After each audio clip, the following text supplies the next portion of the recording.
Anda kembali bersama kami di Metro Siang. Pemirsa, Menteri Sekretaris Negara Prasetyo Hadi mengingatkan aplikator ojek online untuk mentaati skema pembagian hasil dengan mitra. Hal itu disampaikan Mensesnek usai melakukan pertemuan dengan pimpinan DPR RI. Dipimpin Wakil Ketua DPR RI Sufmi Dasko Ahmad, agenda utama pertemuan membahas penyempurnaan Perpres Perlindungan Pengemudi termasuk pemberlakuan skema pembagian tarif 92% untuk mitra dan 8% untuk aplikator.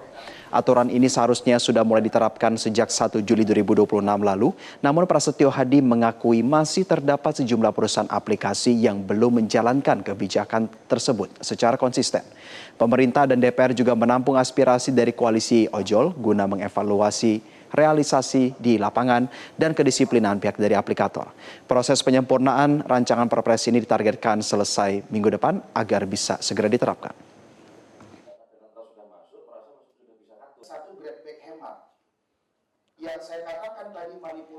Dan pemirsa, setelah bertahun-tahun menjadi polemik dan sejumlah rapat antara pemerintah dan DPR RI, pemerintah menargetkan peraturan presiden atau Perpres tentang transportasi online atau ojek online rampung pada pekan depan.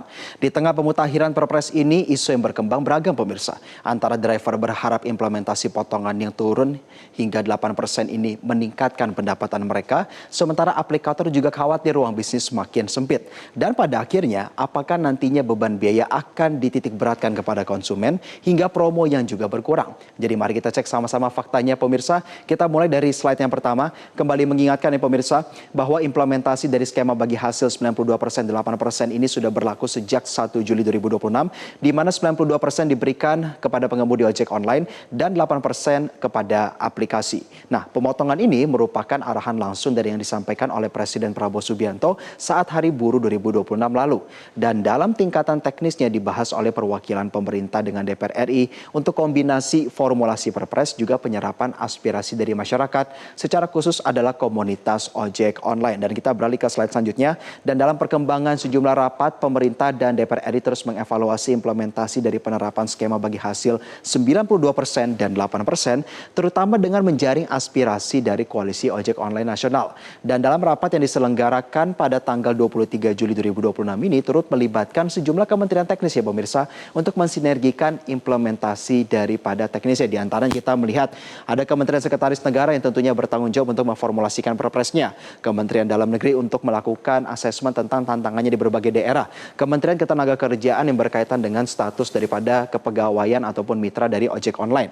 Lalu juga ada Kementerian Perhubungan karena berkaitan dengan transportasi, Kementerian UMKM, Kementerian Hukum, Kementerian Komdigi terutama yang sangat melekat dengan aplikator ya pemirsa, dan juga Danantara yang sebelumnya sempat dikabarkan melakukan investasi di perusahaan ojek online. Dan pemirsa, pemerintah beserta pimpinan DPR RI ini berkomitmen untuk mengadakan satu rapat terakhir untuk finalisasi sebelum nantinya Perpres akan diterbitkan. Nah, kita beralih ke slide selanjutnya pemirsa. Untuk lebih lengkapnya, mari kita simak pernyataan daripada Wakil Ketua DPR RI Sufmi Dasko Ahmad berikut ini. Kami kembali mengadakan rapat koordinasi untuk menyempurnakan Perpres tentang ojol yang alhamdulillah sedikit lagi sudah final. Ya, tadi kami sudah sepakat bahwa tim akan bertemu sekali lagi untuk kemudian finalisasi. Demikian. Salah satu Perpresnya dibahasnya terkait apa Pak? Ya, tadi kita sudah juga mendengar dari Koalisi Ojol Nasional menerima masukan dari mereka tentang bagaimana tarif yang selama ini dari pemberlakuan kemudian 92, 8% itu berjalan dan evaluasinya demikian. Nah, pemirsa, baru saja kita simak keterangannya disampaikan oleh Wakil Ketua DPR RI Sufmi Dasko Ahmad sebagai perwakilan daripada parlemen yang memang melakukan penjajakan pendapat begitu ya, melakukan komunikasi dengan masyarakat dalam kaitannya kepada Koalisi Ojek Online Nasional. Dan nantinya itu akan diteruskan kepada pemerintah. Dan lantas apa saja sebenarnya masukan yang didengar oleh pemerintah? Mari kita simak keterangan selengkapnya dari Menteri Sekretaris Negara Prasetyo Hadi berikut ini. Yang penting perintah dari Presiden mengenai pembagian tarif 92% dan 8% secara real di lapangan sudah diterapkan. Jadi teman-teman Koalisi Ojol Nasional tadi juga menyampaikan bahwa per 1 Juli itu sudah diterapkan. Meskipun memang ada beberapa teman-teman aplikator yang perlu kita tertibkan kedisiplinannya.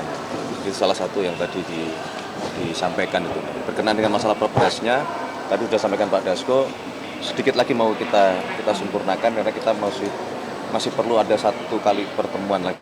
Nah, itulah tadi keterangannya disampaikan oleh Menteri Sekretaris Negara Prasetyo Hadi. Pemirsa, kalau misalkan kita kaitkan kepada apa yang disampaikan oleh Wakil Ketua DPR RI Sufmi Dasko Ahmad, bahwa pada prinsipnya ada 2 penjaringan pendapat dilakukan oleh Koalisi Ojek Online Nasional, tetapi di sisi lain juga yang akan menjadi evaluasi besar adalah bagaimana yang dikatakan oleh Mensesnek, penertiban terhadap aplikator ini juga akan dilakukan. Karena pada akhirnya yang tidak kalah penting adalah untuk mengetahui sebenarnya bagaimana testimoni dari para pengemudi ojek online. Mari kita simak sejumlah keterangan berikut ini, pemirsa.